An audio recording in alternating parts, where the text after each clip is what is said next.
L'artiste multidisciplinaire Véronique Boucher, qu'on pourrait aussi vous présenter comme une artiste de la joie, vient de remporter le prix Résidence Espace Saint-Gilles dans le cadre des 35e Grands Prix de la culture des Laurentides. C'est un plaisir de l'accueillir. Véronique, bonsoir. Salut.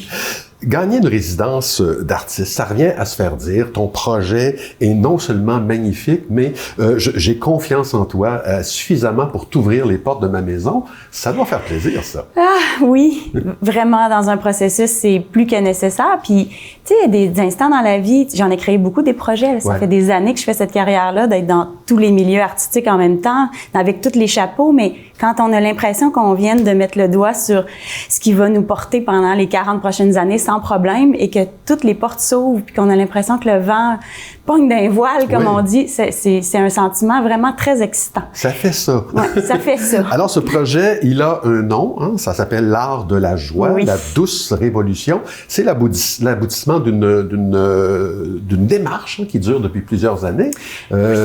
Comment on pourrait le décrire, ce projet-là? Ben, c'est plus qu'un projet sur scène. Là. J'ai gagné le volet scénique là, de préparation, mais ça se veut un grand projet contagieux. J'aimerais que tous les humains deviennent des artisans de la joie, parce que je pense que la joie, c'est un art qui se développe.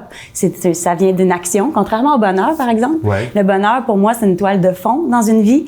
Puis là, la joie, c'est toutes les petites actions qu'on choisit de faire au quotidien en jetant de la peinture sur ce mur-là. Donc, pour moi, le bonheur, c'est le nombre de fois où on choisit la joie pour qu'à la fin d'une journée, la fin d'une semaine, la fin d'un mois, la fin d'une vie, on puisse constater la lumineuse toile de fond qu'on vient de créer. Tu en parles justement de la joie comme une force de reconstruction, un moteur de transformation humaine. On est loin là d'une perception de la joie qui comme étant une émotion légère. C'est beaucoup plus profond. Oui, ben tu sais, vivre la joie ne signifie pas de mettre de côté la tristesse ou la colère. Pour moi, au contraire, ces émotions-là, c'est des guides pour voir qu'est-ce qui nous empêche de vivre et d'expérimenter la joie. Fait qu'il faut les savourer aussi. Ouais. Mais la joie, pour moi, c'est pas juste de faire le clown dans un party, là. Tu sais, la joie, c'est d'être dans la gratitude, dans l'observation de la beauté au quotidien, dans le fait de s'arrêter pour reconnaître ce que l'autre humain est en train de nous apporter puis de nous faire grandir. C'est dans la danse, en tout cas, c'est dans les petites actions du quotidien, dans la spontanéité,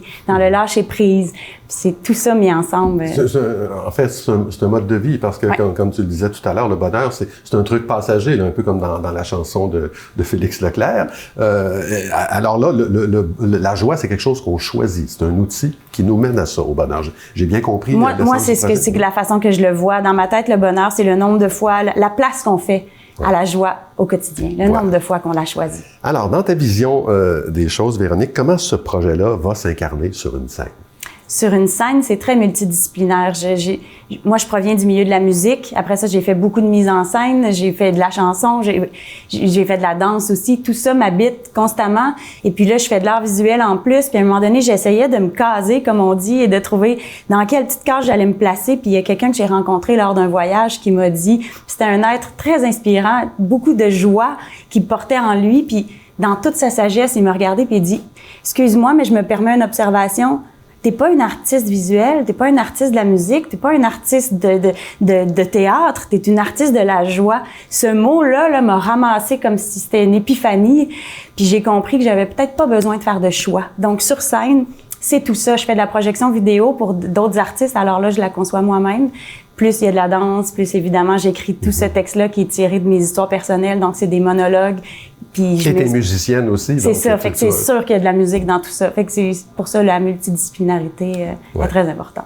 Bon, la résidence dont on parle va se dérouler du 16 au 22 mars à l'Espace Saint-Gilles. Ça, c'est à Brownsburg. Qu'est-ce que tu aimerais nous dire sur ce lieu-là et à propos de ce que tu vas y faire là, concrètement pendant une semaine? Bien, on m'offre la possibilité de créer avec Focus. Donc, on m'offre la maison qui est juste à côté. Donc, je peux y séjourner là, inviter les gens avec qui j'ai envie de collaborer à y séjourner. J'ai la salle de spectacle, alors tout le matériel est à ma disposition.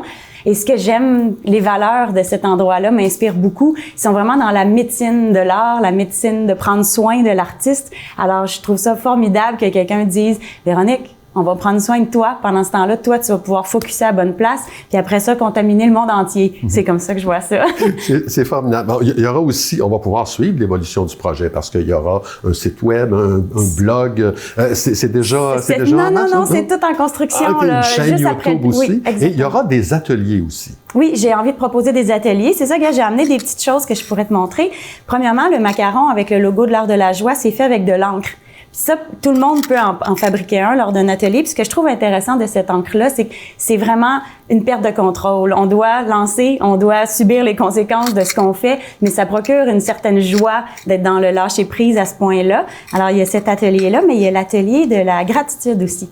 Celle où on prend le temps d'observer quelqu'un, quelque chose, et on écrit ce qu'il fait dans son quotidien qui nous fait du bien. Fait que tu vois, aujourd'hui, j'ai fait une petite carte de gratitude pour toi, sur laquelle c'est indiqué « Merci pour ton regard généreux et ta poésie qui révèle et élève la beauté dans toute sa préciosité. Wow. » Et ça, c'est toi. Ah, ben je suis ému. Parce que Claude, quand tu mets des choses sur les réseaux, tu as le temps d'observer la petite perle de rosée sur une plante. Quand tu observes un artiste, ce qui émerge dans tes mots, c'est toujours très beau. Fait que ça, c'est ma gratitude envers toi. Ben, Véronique, merci Véronique. On va sûrement plaisir. se revoir pour se reparler de ce projet-là. J'espère. Ben voilà, merci pour ton passage à l'émission. Merci à toi.